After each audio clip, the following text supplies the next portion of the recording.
Naisha is 12 years old, and she carries a secret in her backpack. Not a toy, not a book. A worn brown collar. It belonged to Biscuit, her golden retriever, her first best friend. Biscuit came home when Naisha was 8 months old. She doesn't remember life before him. He was just always there. She shared her first biscuit with him as a baby. He took it so gently from her tiny fingers. That is how he earned his name. He slept at the foot of her bed every single night. He waited by the door every afternoon. He leaned into her hand every time the world felt too big. For over 11 years, Biscuit was her constant. Then one Tuesday morning, he was gone. His bed still sits in the corner, untouched. His leash still hangs by the door. Every morning, Naisha opens her backpack, touches the collar, just to make sure it is still there. His scent is fading. Every day he feels a little further away. That terrifies her most of all. She doesn't play at recess anymore. She eats lunch alone. She walks home past the park in silence now. The park where they once walked together. Sometimes she still hears his paws on the kitchen floor. Her heart jumps with hope. Then she remembers he is gone. One afternoon, Naisha walks past that same park. A small dog sits by the fence. Gray-brown fur, a white patch on its chest. Not golden, not big, not Biscuit. It just sits there, watching her with quiet eyes. Naisha walks past. The next day, the dog is there again. Same spot, same quiet eyes.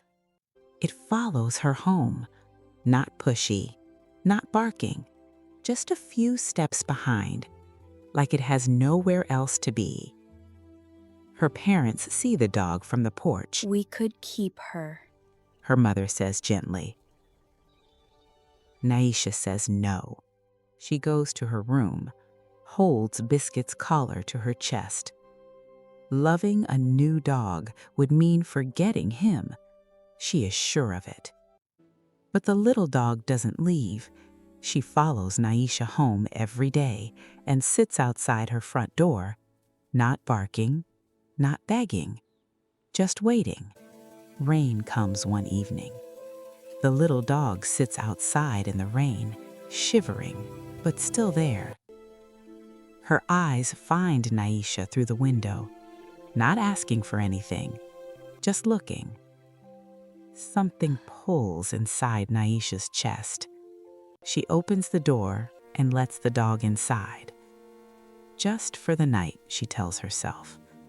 The little dog curls up on her bedroom floor, not in Biscuit's spot, a few feet away, as if she knows. The next morning, Naisha kneels beside the little dog. She pulls out Biscuit's collar. Her hands tremble as she tries to buckle it around the small neck. It slides right off and lands on the floor. Too big, too heavy, made for a different dog, made for a different love. Naisha holds the collar against her face and begins to sob. Months of grief pour out of her at once. She cannot stop. Her mother sits on the floor beside her. She puts her arm around Naisha and holds her. No words yet, just holding. Her mother's eyes are wet too. She loved Biscuit just as much. Her mother says gently, that collar belonged only to Biscuit. But your heart was made to carry more than one love. Naisha looks at the small dog. She sits a few feet away, those dark, soft eyes, patient, still. It is not Biscuit. It will never be Biscuit. And somehow, that feels okay. Naisha puts the collar back in her backpack, gently, where it belongs. Then she reaches out her hand. The little dog sniffs it, then leans her whole body into Naisha's palm, warm, trembling, alive, needing her. Her mother whispers. What do you want to name her? Naisha looks at the dog for a long moment, then smiles through her tears. She says softly, Coco. The little dog's tail wags as if she had been waiting for that word her whole life. That night, Coco sleeps at the foot of her bed, beside Biscuit's old spot. Not in it, beside it, as if there is room for both of them. There always was.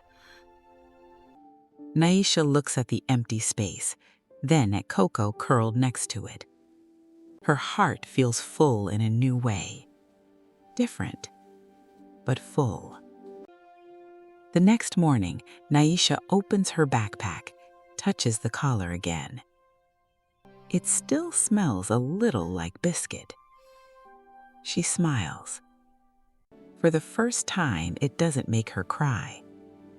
It makes her grateful. Love does not ask you to forget. It just asks you to make room. Some people think love runs out, that the heart only has so much to give. But love is not a collar that fits only one. It is the hand that reaches out again, even through the tears.